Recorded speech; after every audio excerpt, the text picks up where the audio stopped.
Mr. Sam, when these two guys asked the commissioner for a selfie, being the commissioner who's good at a lot of things, like I mentioned, he obliged, right? The commissioner, he posed, he got everyone in the shot, he held out his arm, he focused, he framed, he finalized, he perfected, and snap. And he was like, here you go, guys, Roger Goodell selfie. Save it, sign it, maybe even sell it on eBay.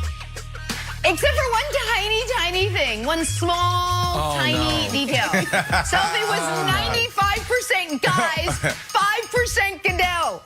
Which, by the way, is 100% fantastic, might I just add, because at the end of the day, Roger Goodell, the commissioner of the Football League, the NFL, like all of us, is just a work in progress. And like my dad, but just a work in progress. Kevin Wild. Jenna, I got an update from Tokyo. Team USA has defeated the Boom Squad. Australia, out of here. Team USA moving forward, so that's the good news. Unfortunately, on the track and field side of things, we've got some bad news. We finished 6th in the 4x100 relay. So have former USA track stars rallied around this team? That would be a no. Here's what Carl Lewis tweeted. The USA team did everything wrong in the men's relay. The passing system is wrong. Athletes running the wrong legs. And it was clear that there was no leadership. It was a total embarrassment and completely unacceptable for a USA team to look worse than the AAU kids I saw. Oh, not great, Carl Lewis, but that was probably the worst of it, right? Wrong. Christine Brennan called him up and said, hey, Carl, got anything else to say? He said, indeed, I do. This was a football coach taking a team to the Super Bowl and losing 99-0 because they were completely ill-prepared. Anything else, Carl? Yeah, Carl. I got some more in the tank.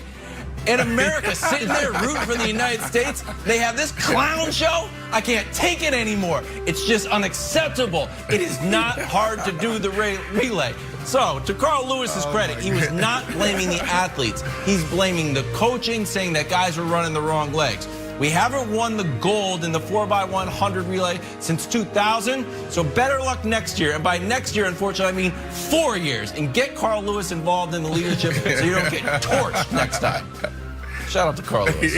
I swear I thought he was going to say they were running it the wrong way. I'm like, they went the wrong way. That's really bad. And I don't know that much. Hey, let's play a little drawing a blank. That was well done, Kevin Wild.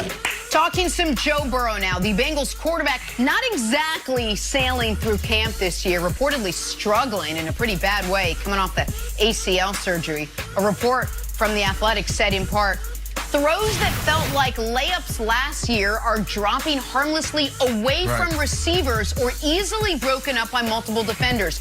There might be a multitude of reasons for the struggles, but this has been ugly. At one point, pressure pushed into his face and Burrow lifted his leg into the air almost to avoid any accident with the closed pocket.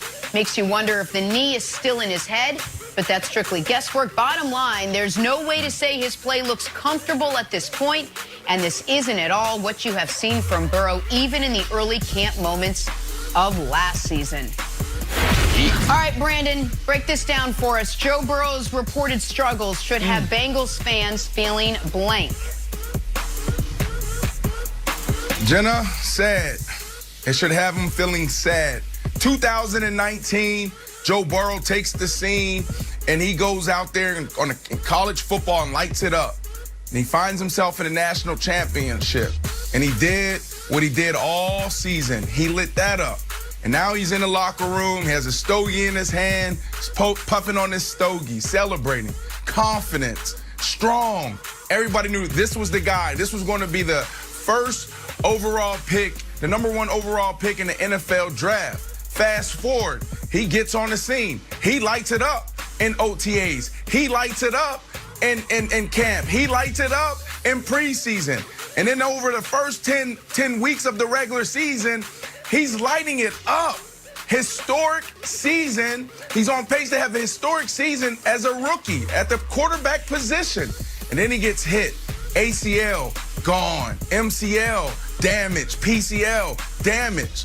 And now, 9 months later, Joe Burrow's on the practice field. This guy that we saw with the confidence, the guy that we saw in that locker room in 2019, that guy's not there anymore. So they should be feeling sad because when you think about Joe Burrow, you think about confidence. You think about a guy that gets it done effortlessly.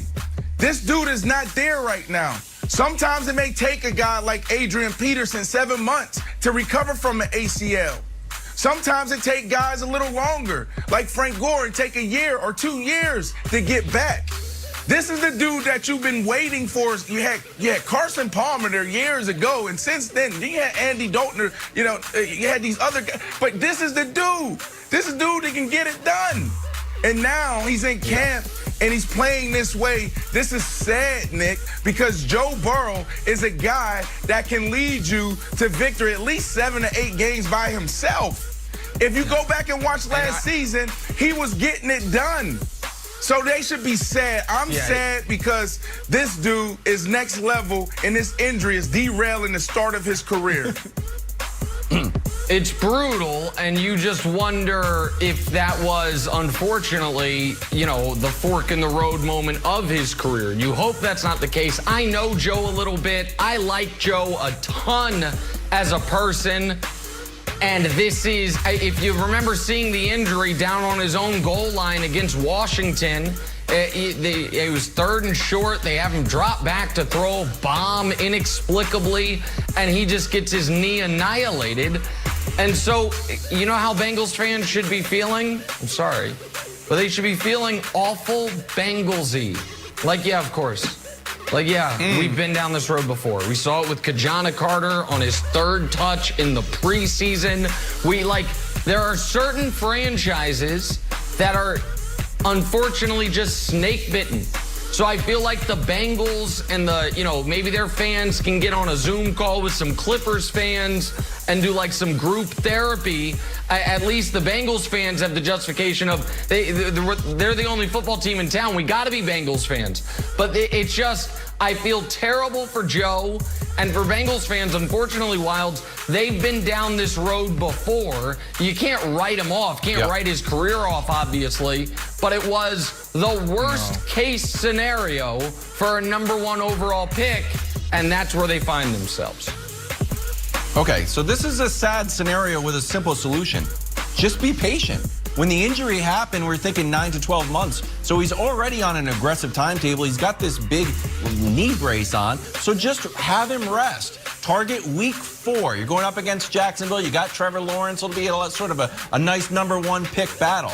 But if he's not ready then, just rest. There's zero reason to push him or to accelerate the timetable. No one really has Super Bowl expectations for the Bengals. You're growing. You're sort of following the same path as the Browns, but without all the coaching changes. Get a little better every year. Bring them back after week 8. Have your #1 pick, compete to get into deep into the playoffs, and then try to win the Super Bowl. You don't have to rush. This is the timetable. Right. So if he's not ready week 1, don't even think about putting him out week 1, Jenna. Bring him back. Bring him back after week 8. Week 8, you have the Jets. So I would wait until after week 8. Wow, that would be good. So you said the first 4 weeks. Brandon knows where Jets end up on everybody's schedule. I love it. I love it. That defensive line is playing well in Florham Park right now. They're getting good. Well. Let's training camp started with some quarterback talk. Just roll with me, Nick. Brandon's getting full reports. He's getting minute-by-minute reports of what's happening there in Florham Park. Hey, which of Jimmy G or